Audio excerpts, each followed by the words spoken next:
Allô tout le monde, j'espère que vous allez bien. C'est rare que je fais des lives, c'est très très rare. Honnêtement, je me souviens même pas la dernière fois que j'ai fait un live dans ma vie. Mais là, je suis à l'aéroport de Montréal, en pleine deuxième vague du COVID. Ouais, c'est dangereux, c'est extrêmement dangereux. Mais c'est vrai, je ne dis pas que c'est pas dangereux. Mais je suis quand même à l'aéroport de Montréal. Et on m'a recommandé fortement de ne pas retourner faire une conférence en France. Et surtout pas à l'île de Réunion. Mais j'ai juste quelques anecdotes à vous raconter. Quand j'ai fini mon bac au Québec, c'est un diplôme universitaire, c'est pas la même chose qu'en France. En tout cas, mon diplôme à l'université, je suis devenu producteur de disques. Les gens me disaient en général, me recommandaient pas fortement de devenir un producteur de disques, ouais, parce que c'est pas un choix de carrière normal, logique. Il n'y a pas de fonds de retraite, il n'y a pas de syndicat, c'est pas une carrière d'avenir. Surtout pas dans la liste des métiers d'avenir. Et je l'ai fait finalement, et j'ai passé 5 années extraordinaires à Montréal. Et je suis revenu vivre dans ma ville à Québec à 28 ans. Sur un coup de foudre, je suis tombé en amour avec une maison. Et 30 jours après, j'étais dans la maison. On était déménagés, moi, ma blonde, on avait un bébé Noémie qui m'accompagne avec moi, qui est juste un peu plus loin, là-bas. Et tout le monde me dit, mais t'es fou, pourquoi tu fais ça? Il y a zéro industrie du disque à Québec. Toi, t'habites à Montréal, ça va bien, pourquoi tu fais ça? C'était la pire des décisions irrationnelles, pas logiques, surtout pas raisonnables, un peu folle. Et je l'ai fait. Et je le sais aujourd'hui, ça a été une de mes meilleures décisions à vie. Parce que ça fait 20 ans que j'habite à Québec. Je reste encore là aujourd'hui, dans la même maison, de laquelle je suis tombé en amour il y a 20 ans. Et il y a 9 ans, j'ai quitté mon agence de communication. Le monde des communications ne m'intéressait plus du tout. Et les gens me disaient, mais pourquoi tu fais ça? Ça va pas bien? Hein? T'es en burn-out? T'es en dépression? Nanana.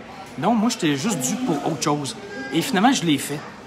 J'ai fait une grande sortie de zone personnelle, professionnelle. Ben, surtout professionnelle, mais pas personnelle.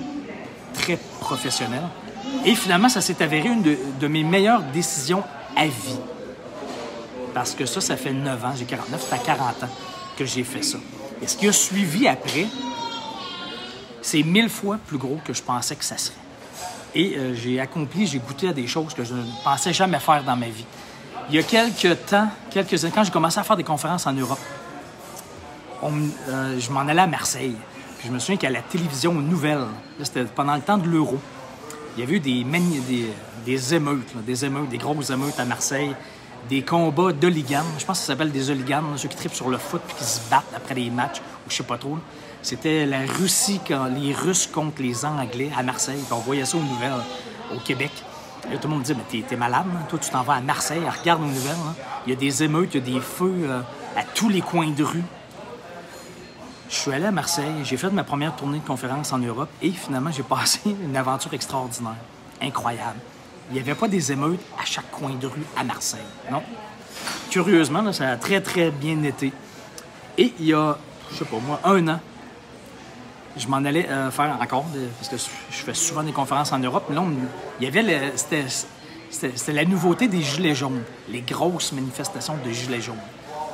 Et là, tout le monde me dit, mais pourquoi tu vas en France? Hein? Vois-tu aux nouvelles à Paris, partout en France? Hein? C'est des gilets jaunes, c'est des émeutes, ils font brûler des autos, des voitures. Mais pourquoi tu vas là? Tu devrais pas aller là. Et je suis allé. J'ai même fait des entrevues avec des gilets jaunes. J'ai marché avec des gilets jaunes à Bordeaux. Je savais même pas ce que je faisais là, mais en tout cas, une expérience de fou, incroyable, fantastique, surréel. Donc, j'ai passé un voyage de fou. Et cet hiver, là, je vous en raconte des histoires. Cet hiver, je m'en allais en France, encore en France. Et là, on me disait, va pas en France. Non, va pas en France. Tu ne devrais pas aller en France parce que c'est la grève de la SNCF. Là, c'est des grosses grèves de trains, des métros. Les villes sont paralysées. Paris est paralysé. Tu pourras pas te rendre dans aucune ville. Nanana. Finalement, je suis allé quand même. Et j'ai passé une tournée extraordinaire. J'ai vécu la grève de la SNCF. C'était super bien organisé. Je recevais des emails. Ils me disaient le train a changé. C'était pas si grave que ça. J'ai même fait partie d'une manifestation. J'ai été pris dans un café, dans une gare, dans la gare de l'Est, la gare du Nord. Je sais plus, la gare du Nord. Je pense c'est ça, à Paris. Et là, on était pris dans le café parce qu'il y avait une émeute des grévistes. Il y avait des feux, il y avait des petites bombes, je sais pas trop. Et moi, je trouvais ça super cool. J'avais jamais vu ça de ma vie. Je faisais des vidéos, puis ça me faisait rire. Et savez-vous quoi? J'ai passé une tournée extraordinaire. C'était fantastique.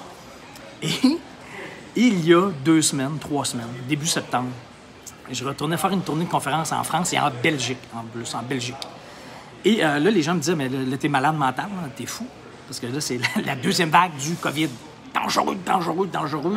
Ne va pas en Europe, surtout pas en France, et surtout pas en Belgique, parce qu'en Belgique, en plus, t'as juste le droit d'être là 48 heures. T'es interdit sinon, nanana, nanana, nanana. Je suis allé, il y a 3-4 semaines, environ, début septembre, et j'ai passé une tournée de fou, incroyable. Je suis allé dans les Alpes, à Grenoble, et ensuite j'étais à Liège, en Belgique, et j'étais pas là plus que 48 heures, c'était correct. Moi, j'avais mon masque dans la rue. J'ai fait Paris, j'ai fait Nantes, en tout cas, peu importe. Et j'ai passé, savez-vous quoi? Une tournée extraordinaire, fantastique, merveilleuse, nanana, nanana, nanana, encore une fois. Et là, je suis à l'aéroport de Montréal. En plein, pendant le 2e confinement du Québec, tout est fermé, la vie arrête, Montréal, Québec. Et là, les gens, qu'est-ce que vous pensez qu'ils me disent? Hein? Va pas là, mais t'es fou, t'es malade mental. Pourquoi tu fais ça? Hein? Ne vois-tu pas à la télévision hein, ce qu'ils disent? C'est dangereux, dangereux, dangereux, dangereux, dangereux, dangereux. Donc, j'y vais encore. Ouais, j'y retourne, même que ma grande fille est là avec moi, juste en arrière. Parce qu'on était supposé aller en mars. Ça, c'est toutes les conférences qui ont été reportées en mars. J'étais supposé prendre l'avion 12 heures après que tout a sauté en mars. Et là, c'est les conférences que je m'en vais faire. Et c'est compliqué. On a le masque partout. Il y a presque personne à l'aéroport. À part les serveurs qui parlent très fort. Hein.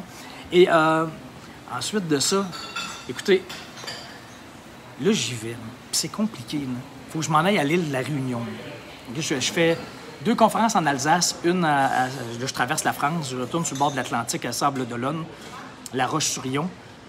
Et ensuite, il faut que je revienne à Paris pour passer des tests COVID. Moi et ma grande fille. Parce que j'ai pas besoin de test COVID pour aller en France, mais de la France, de Paris à l'île de la Réunion, je suis obligé d'avoir un résultat de test COVID négatif. Mais l'affaire, c'est que le test doit être passé 72 heures avant de prendre l'avion. Et on reçoit des résultats parfois plus de 72 heures plus tard. Donc, les gens sont interdits dans l'avion s'ils n'ont pas reçu le test. Moi, je prends mon avion est booké, mon vol, moi et Noémie, le 16 à 9 h le soir. Et donc, 2 jours avant, 48 heures avant, je vais faire 2 tests. Moi et Noémie, on va faire 2 tests dans 2 cliniques différentes, juste pour ne pas prendre de chance. Et j'ai aucune idée si on va recevoir notre test avant. Donc, ça se peut qu'on soit rendu à l'aéroport et qu'on reçoive au fur et à mesure notre test. Quelques minutes, quelques secondes avant d'entrer dans l'avion. Ou ça se peut aussi qu'on ne reçoive pas du tout notre test. Et si on ne reçoit pas notre test, surtout s'il est positif en plus, bien, on ne peut plus aller à l'île de la Réunion. Moi, j'ai 5 conférences. J'ai 2 semaines de prévues, 2 semaines de fou. Mais j'y vais quand même. Et je me dis, c'est quoi le pire? Je suis assuré, des assurances. Au pire, je resterai en France plus longtemps. Puis si je me retrouve à l'hôpital, je serai à l'hôpital en France. Ça sera une expérience de vie. Je ferai des vidéos. Je ferai des vidéos live de l'hôpital. Mais c'est pourquoi je suis convaincu que ça va très, très bien se passer. Et probablement même que je vais vivre un voyage de fou. Parce qu'à chaque fois qu'on m'a dit de ne jamais faire ça, d'arrêter, de ne pas y aller, je vous en ai donné des exemples. Ça s'est toujours avéré que finalement, j'avais très, très, très raison d'y aller, de le faire quand même. Peu importe c'était quoi le truc que je voulais faire. Fait que je l'ai fait quand même, puis à chaque fois, j'ai eu la preuve que c'était parfait. Et ça ne veut pas dire que ça n'arrivera pas, que je n'aurai pas de problème. Mais au moins, je me sens vivant. J'ai l'impression de vivre. Et j'en ai fait des voyages, même pendant le COVID. Ouais, je suis allé en France, moi, il y a 2 semaines, j'étais là. J'ai des souvenirs, j'ai la tête remplie de souvenirs. Donc, j'imagine que c'est exactement la même affaire qui va arriver dans quelques jours. Si ça n'arrive pas, au pire, je reviens ici, puis ça sera une expérience de vie, puis j'aurai d'autres anecdotes de conférences à raconter. C'est le pire qui va arriver. Ou au pire, je meurs. Hein? Que je meure ici ou là-bas, au pire, je meurs. Ça, c'est... Mais on s'entend que statistiquement parlant, il n'y a pas beaucoup de chances que je meure. Donc, c'est ça. Je l'ai prouvé 1000 fois. Je vais le reprouver probablement encore dans quelques jours. Si on arrête de tout faire par peur, en pensant éliminer tous les risques à 100%, 100% confort, sécurité, là, comme un poisson rouge, hein? Un poisson rouge, 100% confort, sécurité. Il n'a même pas à penser, il se fait nourrir par haut. Ah, il ne réfléchit même pas, le salaire rentre dans le compte de banque à chaque semaine. Il fait ça comme ça. Quelle vie on veut? La vie du poisson rouge qui va mourir, comme le saumon qui remonte une rivière. Mais c'est difficile, c'est stressant, c'est angoissant, il y a des chutes, il y a des ours. Il y a la vie d'en face, le saumon, c'est pas facile. Mais quelle vie on veut? Celle du poisson rouge, qui est 100% sécurité. Il est dans le confort total. Zéro risque. 100% garantie de sécurité. Ou le poisson, ou le saumon. Zéro garantie, 100% risque. Qui remonte la rivière. Hein? Hashtag je suis un saumon. Hashtag Salomon le saumon. Seuls les poissons morts suivent le courant. Donc, c'est ça. Quelle vie vous voulez? Poisson rouge ou saumon? C'est juste un choix. C'est juste deux poissons. Qui vont mourir les deux? Donc, sur ce, je vous laisse en espérant que ça vous aide à faire le truc que vous sentez que vous devez faire, malgré ce que tout le monde vous dit. Et n'oubliez surtout pas qu'il y a quelques mois, même pas années, quelques mois, tous les gouvernements disaient que la marijuana, c'est très dangereux. Il ne faut pas que ça soit légal. Il faut que ça soit illégal. Les polices disaient c'est très dangereux, il ne faut pas que ça soit légal. Les médecins disaient c'est très dangereux, il ne faut pas que ça soit légal. Et curieusement, c'est devenu légal. Ouais. Et est-ce que vous avez l'impression qu'au Québec ou au Canada, c'est l'hécatombe? Que les hôpitaux sont remplis de gens qui fument de la marijuana?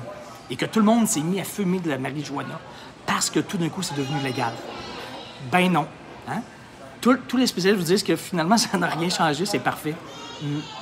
Parce que là, l'argent va au gouvernement, c'est contrôlé, la qualité est meilleure, le système de justice n'est plus embourbé avec des gens qui ont fumé de la marijuana, qui se ramassent en prison avec des doses, en tout cas. Donc, tout le monde nous disait que c'était grave, dangereux. Et finalement, non, c'est pas si pire que ça.